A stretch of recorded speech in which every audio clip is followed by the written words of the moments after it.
God bless you, family. Thank you. Love you guys.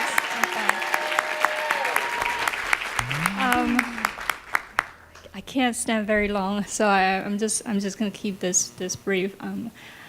My heart is fine. Okay, my heart is full this morning. It really is full. To be honest, I didn't think that I would be here today. I kind of woke up yesterday and it just dawned on me so heavily on my heart that God just spoke to me so clearly that so you have to go back tomorrow. You have to go back tomorrow, and the primary reason being him kind of saying your story is not yours. It's one thing, I think sometimes when we go through something really difficult, it's very easy to kind of stay in our own corner. And I did that.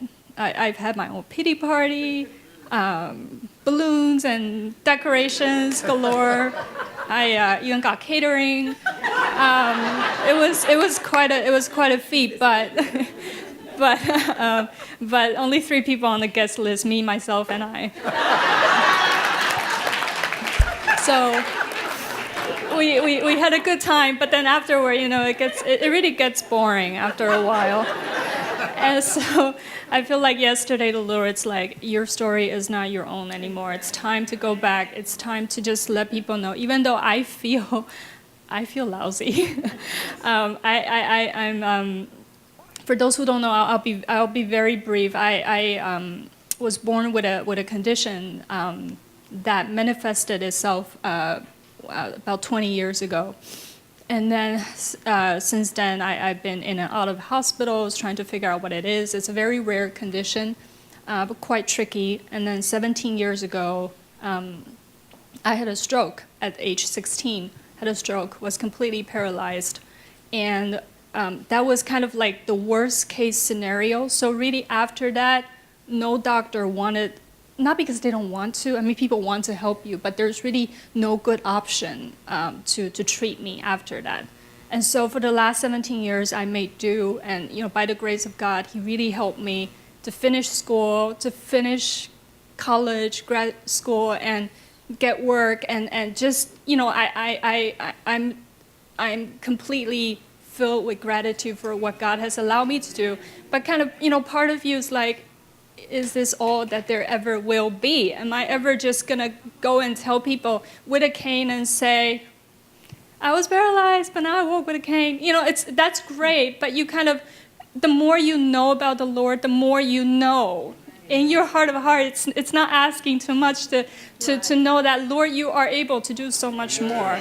I know you can. I know you're sovereign. You do whatever you want, and the reasons sometimes that God doesn't, He doesn't answer certain prayers the way that we want Him to. The reasons definitely for that, and praise His name for that. But still, He knows our hearts. So about 3 months ago, I had a very bad fall at my work. It was kind of out of the blue, and couldn't walk. And then one thing led to another. It just turned out it was time to get treatment. And so, like Pastor said, the Lord just really, it was through a lot of prayer, through all of you, really. You may not realize it. Sometimes, I know I've been there when I pray for someone, you pray and then you're like, but I don't really know the whole situation. Like, I don't really know, is what I pray, is that really what's, but God knows. God knows. And for whatever mysterious reason, He wants us to come to Him in prayer, in support of one another, and we just support each other that way. And so He led me, as Pastor said, last week I was in Switzerland to get a procedure done. First time in 17 years that somebody was able to tell me that, yes, we can do something. We can do something. And while it's easy to kind of put your hope in people and say, great, and just hold on to that doctor and whatever, even though I'm so grateful for them, God couldn't have given me a better team to take care of me. But at the back of my mind, I know that it is the Lord who's in control. It is Him who's using people to do what it is in His purpose to do. And so the recovery ahead looks like it looks long. And I've had my moments of fear. I have to be honest with you. I woke up sobbing one day shortly after the procedure, and just sobbing. I'm just like, Lord, this looks really bad. This looks even worse than before, the procedure was done. What in the world is happening? But God reminded me in 1 Samuel chapter 7, the Israelites were coming against the Philistines, a group of really feisty enemy, just really incredibly violent and able in every way. And the Israelites found themselves in a place where they just couldn't overcome. They couldn't. They come to the Lord, they call out to the Lord, and the Lord helped them. And in verse 12, the prophet Samuel said to the Israelites, he set up a stone, and he called the stone Ebenezer. And he said, thus far, the Lord has helped us. Thus far, the Lord has helped us. Sometimes we look into the future, like right now I look into the future, and honestly, I don't know what's going to happen tomorrow. I really don't know. I came back and my doctor's like, you should be feeling better, or you're not feeling better. Maybe you should go to the hospital. Let's just monitor you 24/7 and blah, blah, blah. But in my heart, I have peace. The Lord took that fear away. I have to say it's Him. It really is Him, because it's totally okay to be afraid. It's totally human to be afraid. That's okay. But you bring that to the Lord, and He said, thus far I have helped you. Have I not helped you thus far? And if I help you this far, what makes you think that He'll lead you through the Red Sea and then just kind of drop you there and say, hey, I'm done? Why would He do that? Why would He do that? There may not be a 5-star hotel waiting for you across the Red Sea and be like, welcome home and chill. But you know that the one who led you through the Red Sea will just help you to keep going.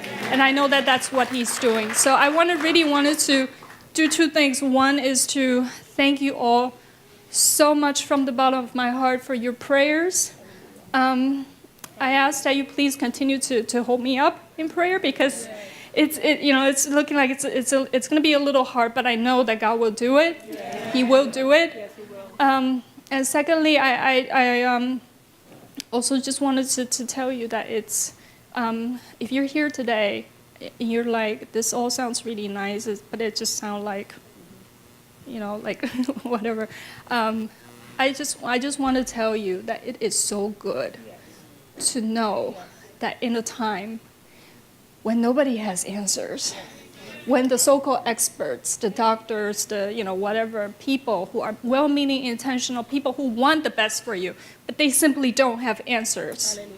In those times, it's so good to know that there's always someone who has all the answers, who's in full control, and in whom you can just put all your fears, all your hope, all your aspirations, all your disappointments, all that's happened in the past, and be like, what about that one time that happened? What does that mean for now? You can put all of that on Him and know that He who says, thus far I have helped you, is the one who will take us. The Apostle Paul said in, I believe it was 2 Timothy, where he said that I believe in the one who will take what I have, I'm paraphrasing a little bit, who has entrusted to me. I believe God, whom I have entrusted everything to Him, He will hold that for me.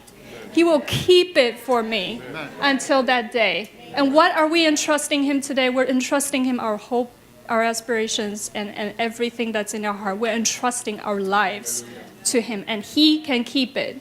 He can keep it to that day. So God bless you, and thank you again. Well, thank you so much, Yi-Ting.